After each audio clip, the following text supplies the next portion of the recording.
Hello friends, I'm Pratibha, self-trained narcissistic abuse recovery life coach.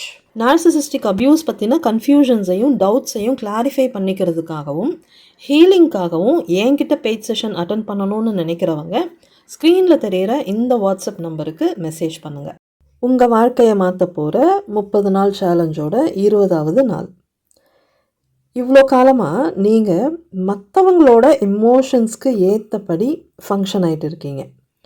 மற்றவங்க எமோஷன்ஸ்க்கு ஏற்றபடி உங்கள் லைஃப்பை அட்ஜஸ்ட் பண்ணிட்டு இருக்கீங்க. உங்கள் கருத்துக்கள், சிந்தனைகள், தேவைகள், முடிவுகள் இது எல்லாமே மற்றவங்க எமோஷன்ஸை சார்ந்து டெவலப் ஆகியிருக்கு.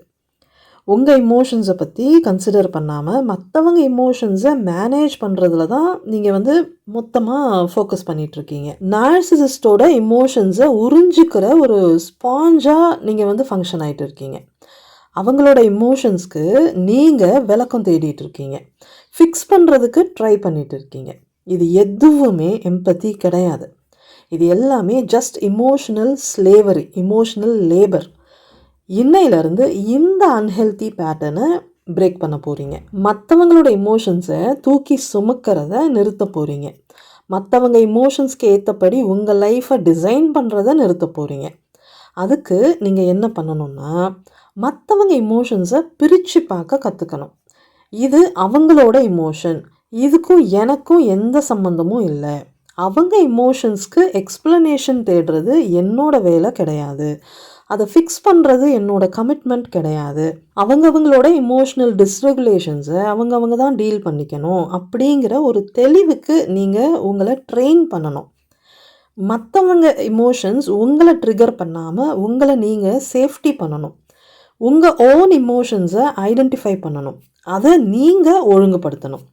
அந்த எமோஷன்ஸை ப்ராப்பராக கரெக்டாக லேபிள் பண்ணணும். உங்கள் எமோஷன்ஸை நீங்கள் அனலைஸ் பண்ணணும். அந்த எமோஷன்ஸோட ட்ரிகர் பாயிண்ட்ஸை கண்டுபிடிக்கணும். இமோஷ்னல் ரியாக்ஷன்ஸை ட்ராக் பண்ணணும், இம்பல்சிவ் ரியாக்ஷன்ஸை ட்ராக் பண்ணணும். எல்லாத்துக்கும் உடனே ரியாக்ட் பண்ணுறத கண்ட்ரோல் பண்ணணும். டைம் எடுத்துட்டு பொறுமையாக ரெஸ்பாண்ட் பண்ணணும். உங்களோட எல்லா எமோஷன்ஸையும் சத்தமாக வெளிப்படுத்தணும் அப்படிங்கிற அவசியம் இல்லைங்கிறத நீங்கள் புரிஞ்சுக்கணும். சைலன்ஸ், இந்த சைலன்ஸுங்கிறது ரொம்ப பவர்ஃபுல்லான ஒரு எமோஷன். சைலண்ட்டாக ரெஸ்பாண்ட் பண்ணுறதுக்கு பழகணும், நியூட்ரலாக இருக்கிறதுக்கு கற்றுக்கணும். அப்படி இருக்கும்போது மற்றவங்களுக்கு உங்கள் மேலே இருக்கிற அந்த எமோஷனல் கண்ட்ரோல் கட் ஆகிடும். நோ சொல்கிறதால உங்களுக்கு வர்ற அந்த ஒரு கில்ட்டி ஃபீலிங், உங்களை பற்றி யோசிக்கும்போது வர்ற பயம், உங்கள் தேவைகளை பற்றி யோசிக்கும்போது ஏற்படுற அவமானம், இது எதுவுமே உங்களோட எமோஷன் கிடையாது அப்படிங்கிறத நீங்கள் புரிஞ்சுக்கணும். இதெல்லாம் நச்சுகள் உங்களுக்குள்ளே விதைச்சி வச்சிருக்கிற எமோஷன்ஸ். நச்சுகள் உங்களுக்குள்ளே விதைச்சி வச்சிருக்கிற இந்த எமோஷன்ஸ் உங்களோட சுயத்தை வளர விடாமல் தடுத்துக்கிட்டு இருக்கு. ஸோ உங்கள் சுயத்தை வளர விடாமல் முடக்கி வச்சிருக்கிற இந்த எமோஷன்ஸை நீங்கள் கட் பண்ணணும். உங்கள் சுயம் சார்ந்த உணர்வுகளுக்கு மட்டுமே நீங்கள் இம்பார்ட்டன்ஸ் கொடுக்கணும். உங்கள் எமோஷன்ஸை முடக்கிற விஷயங்களுக்கு தயங்காமல் நீங்கள் நோ சொல்லணும்.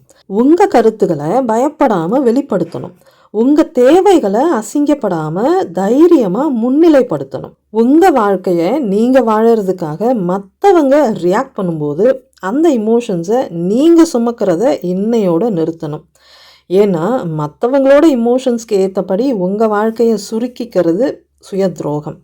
ஸோ இன்னையிலேருந்து நச்சுகளோட எமோஷன்ஸை தூக்கி சுமக்கிறத நிறுத்திட்டு உங்கள் எமோஷன்ஸை வேலிடேட் பண்ணுங்கள். பத்திரமா இருங்க, பாதுகாப்பாக இருங்க, சந்தோஷமாக இருங்க.